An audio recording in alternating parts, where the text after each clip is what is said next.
проблема решилась. Конечно, в Ижевске не было такой острой проблемы, и лошади еще долго сохраняли свое доминирующее положение при перевозке грузов, но тем не менее.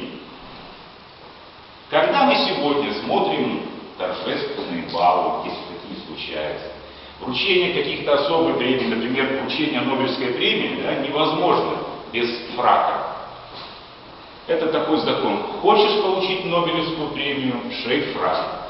Ну, к сожалению, это не единственное условие получения Нобелевской премии, надо еще кое-что сделать. Но тем не менее, когда получают какие-то торжественные дресс-код, надо обязательно одевать фрак.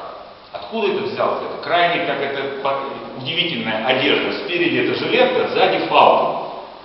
Так все оттуда, от наших лошадей родимых. Это вот сейчас во фраках выступают на конных соревнованиях, а изначально это все пришло от военной формы.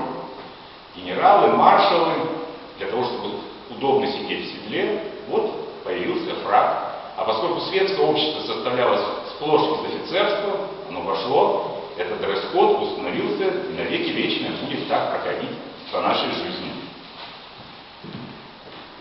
Это сравнительно недавний памятник Багратиону в Москве на Кутузовском проспекте. Великолепный памятник, выражает честь, достоинство героя Бородино.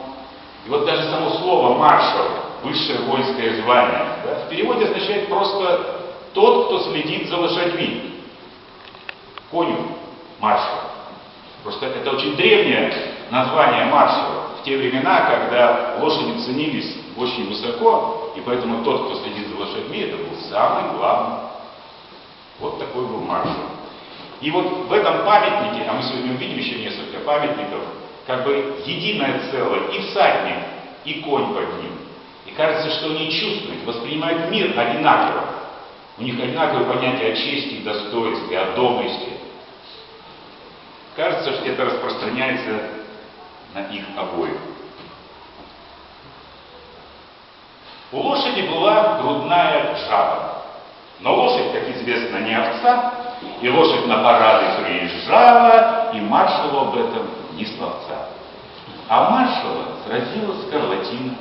Она его сразила на повал. Но маршал был выносливый мужчина, и лошади об этом не сказал. Первоначально лошади стали использоваться военными отнюдь не верхом, а такие вот тележки, повозки, колесницы. Причем они, как видите, очень легкие. Вот изобретение колеса, это было связано с изобретением колесниц. То есть первые колесницы вообще были без спиц. Это тяжелые, сплошные диски, грубо говоря, спилы дерева. Можно себе представить, как они ехали. Они больше угрожающий вид имели, чем действительно эффективность. А вот потом появились такие легкие колесницы, и, как видите, заходили сзади. Это всего лишь пара колес, которые